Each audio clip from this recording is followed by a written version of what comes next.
Okay, so I guess it's time to make a video about a certain situation we got going on right now.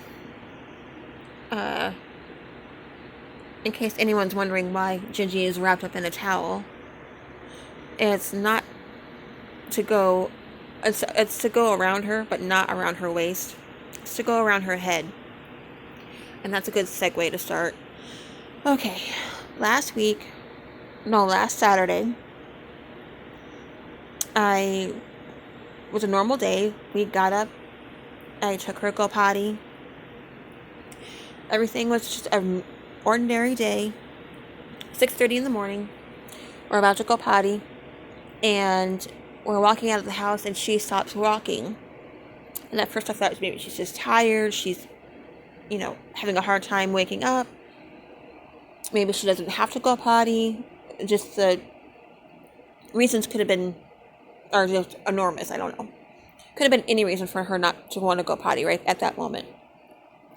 And I shouldn't have jumped to conclusions, but I thought, you know, since we made it such a routine to know exactly when she's got to go potty every day, every night, every 8 hours or so, that's ingrained in her, and she comes to expect to go out just like I do every morning, like around 6:30 or 7, like clockwork.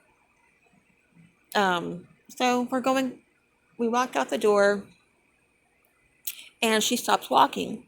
And at first I thought she saw something that scared her, or just like I said, doesn't want to walk, was too tired, didn't have to go potty. Maybe her feet were hurting her. Maybe she had something caught in her paws.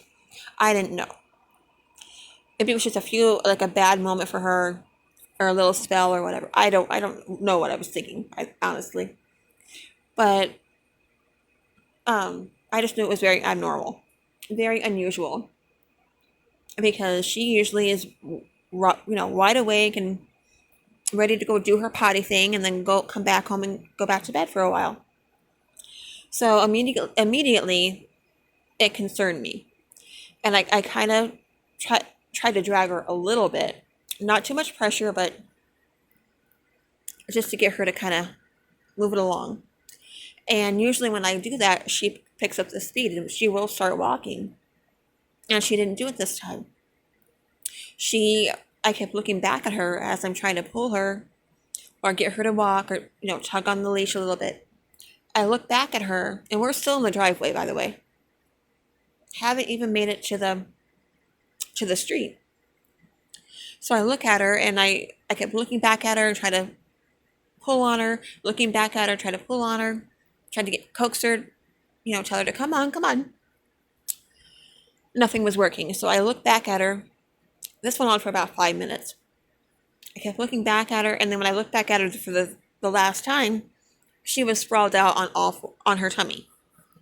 Like her legs and her feet, they just kind of separated. And she was pretty much just laying on her tummy. And of course, that scared the heck out of me. I knew something was wrong, that she's never done that before. And never had that reaction to going outside ever. I mean, like I said, usually when we go potty, she may have a hard time getting up off the bed, or she may snap at me when I go to grab her. That's just normal. This wasn't normal. So immediately my anxiety went through the roof. I wasn't about to make her go any further. So I picked her up. I carried her back in the house, and I didn't even put her down. Once we got in the house, I just carried her right to the room, and just scared out of my mind because I didn't know what was going on. So I put her on the bed, and I'm trying to figure out, is she okay? Was she bitten by something?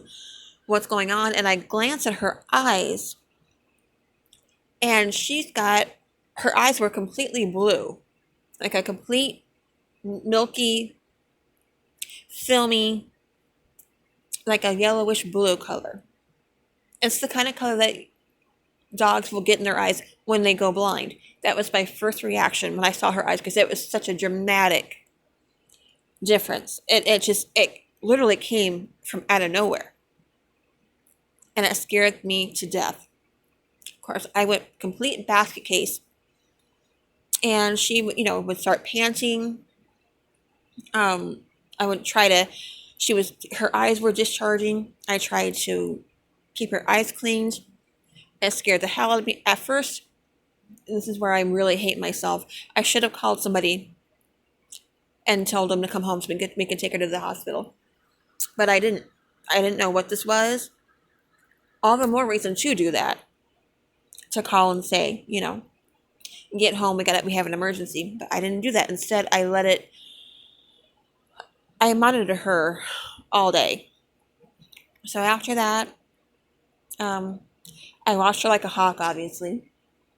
But, she acted normal, given the circumstances. The only thing that was different was she just wasn't very active. She was very lethargic.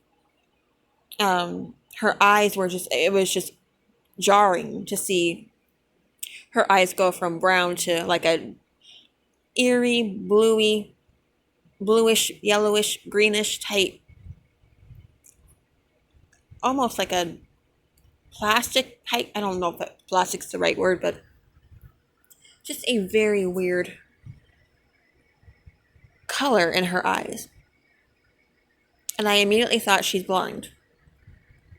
I took her outside a few more times throughout the day. And the second time I took her out in the park or in the yard. I put her on the leash. And as I'm trying to walk her, she just is not walking. She's not doing anything. She's just sitting there. And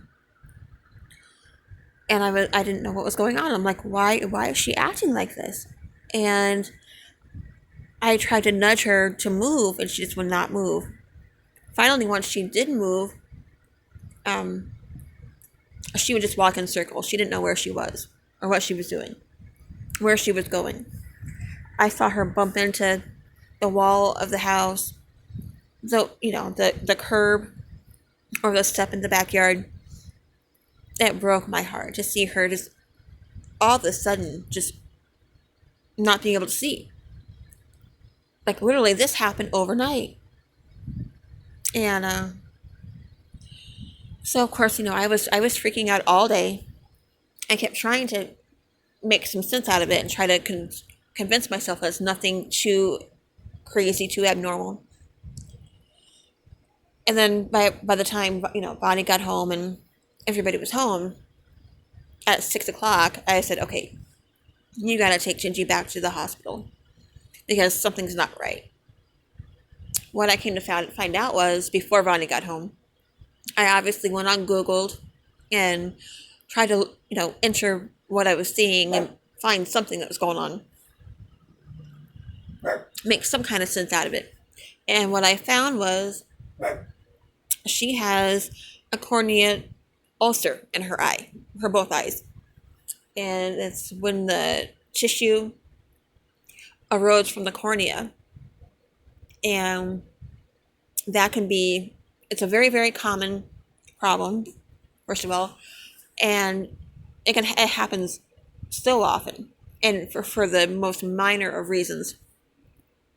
It can happen just from, if dogs get a little dirt in their eye or something foreign in their eye, that can cause their cornea to become inflamed and painful, or it could be something as drastic as a sharp object going in her eye.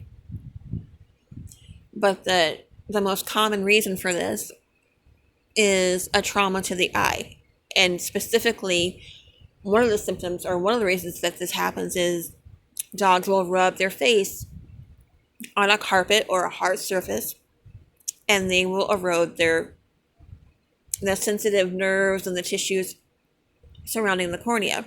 Well, she's been doing that for days and days and days. Now, Gingy has always rubbed her face on the carpet. Ever since we've had her, she's been rubbing her face on the carpet. I didn't think anything was wrong with that. Obviously, nothing like this has ever happened before. Um, you know, every dog that I've ever seen has they rub their face on the carpet or whatever to clean their faces, just because they feel good. The reasons are, just many reasons. So I never thought to stop her at all. I never thought for 1 second this was a problem or this could lead to a major health problem with her eyes. Never. If I knew that, I would never have let her do that. I would have, found a way to keep her from doing it. The only thing that made me concerned is after she got her teeth pulled, she started doing that more than usual. She started rubbing her face more than usual. She started pawing at her face more than usual. But even so, even then, I didn't get concerned because she had just gotten her teeth pulled. She had stitches in her mouth. So she did that, was pawing at her face, and that was the first thing I thought was, oh, well, her pain meds, her nerve block was wearing off, and she's going to eventually feel the pain in her mouth, or she's going to try to, she'll realize that there's something in her mouth and try to maybe paw at the stitches or whatever. That was all I was thinking. And it's just really, really eerie because up until Tuesday of last week, she never did it. Wiped her, pawed at her face, or wiped her or rubbed her face as much as she's done after she got done with the dentist. So the first thing I thought after I realized something was up, I thought maybe she's having a reaction to the anesthesia. Maybe she's just having a hard time coming down from everything. Maybe she's just, who knows, or just realized that there is something foreign in her mouth. Never for 1 minute did I think it was her eye. She had her teeth taken out on Tuesday, and on Saturday morning, she had this ulcer in her eye, in both eyes. So Vonnie took her to the hospital at 6:30. Megan went with her because I obviously couldn't go. I was a nervous wreck. And they were there for a while. And they brought her home. They sent her home with antibiotic, eye drops, and 2 kinds of pain medication. And yes, that's exactly what she had. She had a corneal ulcer. And they're not fatal, but you cannot ignore them. They can just overtake her eye. They affect her eye very, very fast. And of course, the entire day I'm looking on Google of things of what I can do, what everything means, and all I kept reading was how urgent this situation is, because she can go blind in a matter of hours. All I kept thinking, because on Google, that's what they say. And I would think that by this time I would stop trusting Google so much, but no, I'm still, everything that I read, I believe. So, but anyway, usually with a corneal ulcer, they're referred to a specialist, and she was referred to a specialist, and her appointment is on June 2nd, and I'm kind of worried about the whole thing because her eye is just not healing. I feel I failed to mention it's been a week today since all this started, and her eye has been closed for a week. She has not opened her eye since the day all this happened. Now that's normal because the condition itself is so painful because there's nerves and her eyes will spasm, and it's right in black and white. Dogs will keep their eyes shut when they're going through this because it's so painful. And they're sensitive to light, and they're sensitive to, anything. So we got her medication, got eye drops in her. I don't know how effective they were because the last week that I was doing her eyes, you're supposed to put 3 or 4 drops in her eyes a day. And for the first couple days after she had this and was, taken to the hospital, she wouldn't let anyone near her eye. She would cry at every move she made. They put her in one of those Elizabethan cone of shame things. That didn't last very long. She was completely neurotic with it. She would not let herself, she would not rest. She cried all the time, and I thought, no, I'm not going to make her do all that. Live in this little cone thing. for who knows how long until she gets an appointment. So I decided to make my own cone. And I went on Pinterest and Google and found, you know, ideas to make your own, a DIY thing. And I found tons of things.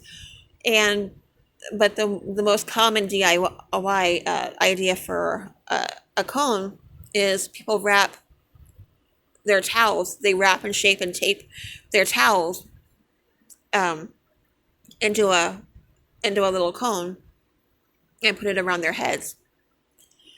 So I've done that. I've been wrapping towels around her. It's supposed to go on her around her neck, but the last couple of days she's gotten very stubborn about that and has taken it off every chance she's gotten. And she has unfortunately rubbed her eye a few times, but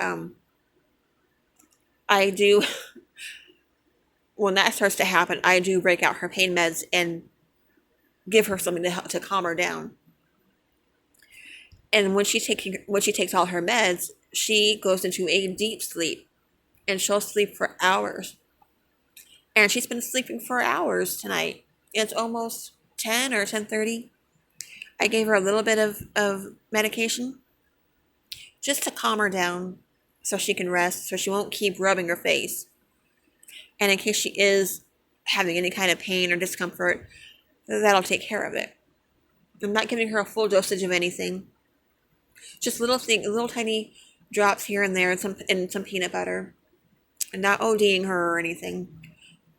But just something to make her comfortable until we can find out what else to do. I'm not going to lie, I am very worried about this because they say, there is such a thing as sudden onset blindness.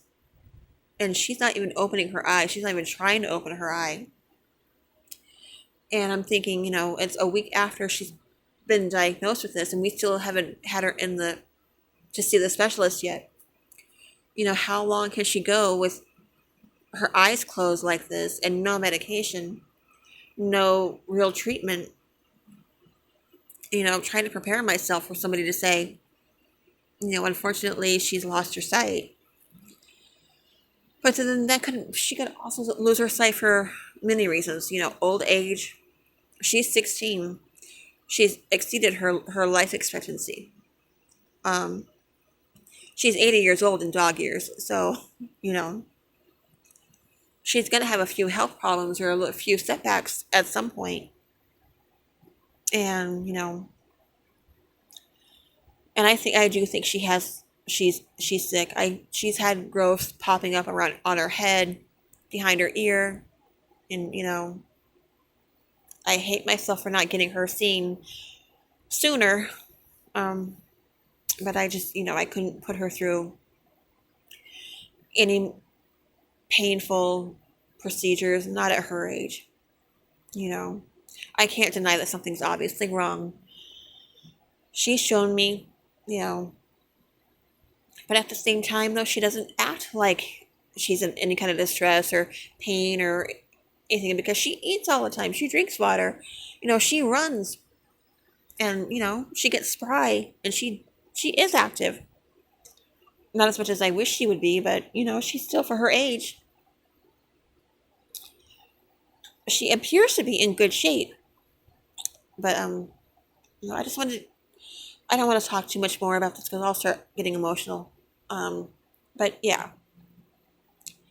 the gist of this whole thing is I just want to get this on camera real quick and update on what's been going on and, get a visual of her with her little homemade cone that's around her waist and not her neck. She wants no part of that thing. She wants no part of any kind of restrictive contraption going on. But I just wanted to jump on here and say something about it. My emotions and my words are everywhere. So she has to go back to her dentist on Tuesday to do a follow-up on her little teeth. And I don't know how we're going to do that because she can't even open her eyes. I don't think it's a good idea for her to be traveling when her eyes are pretty much pasted shut. I don't know if they're swollen shut still or not. She's had her antibiotics. She's had anti-inflammatories. So I don't think her eye is inflamed. And like I said, she's not acting like she's in pain anymore. When you compare how it was the first week or the first few, 3 to 4 days after, she would cry if anyone so much as brushed it against her eye or brushed her eye. And then, but fast forward to today, she bundles her little blankets up and hops around the bed and, rubs her face. And I'm trying to keep her from doing that, but I'm winning that battle. But yeah, she's, aside from not having her eyes open, and aside from not really knowing where she's going because her eyes are closed, she seems to be okay. I don't want to put too much stock in that and swear up and down, because I'll talk myself right out of taking her to her specialist in a week. I don't want to do that. But this has me just completely, you know, very much on edge and very much emotional. Because obviously, I don't want to see her blind. I don't want to see her go through any painful procedures. I do worry about her quality of life right now. She can't, she sleeps all the time. And then when she's up, she can't see where she's going. So she doesn't really walk around. Yesterday was the first time she actually was a little bit active, in that the sense of she actually, was able to walk around, walk out the door of my room and walk a few steps, and, she wagged her tail, and those are things that she hasn't not done in a week. So, she went out and she finally pottied after a week of not pottying. And I was very happy about that, because I was worrying about that because her stomach was so full and solid. And I was worried about something happening to her right then with not having any kind of potty, you know, relief or anything. I don't know if she's going to have septic shock or toxic shock with all the medicine she's on, and no way to just, to disperse it. But no, she went potty like you wouldn't believe. So, and like I said, she's sleeping, but she always has been a sleeper since I've had her. She loves to sleep. And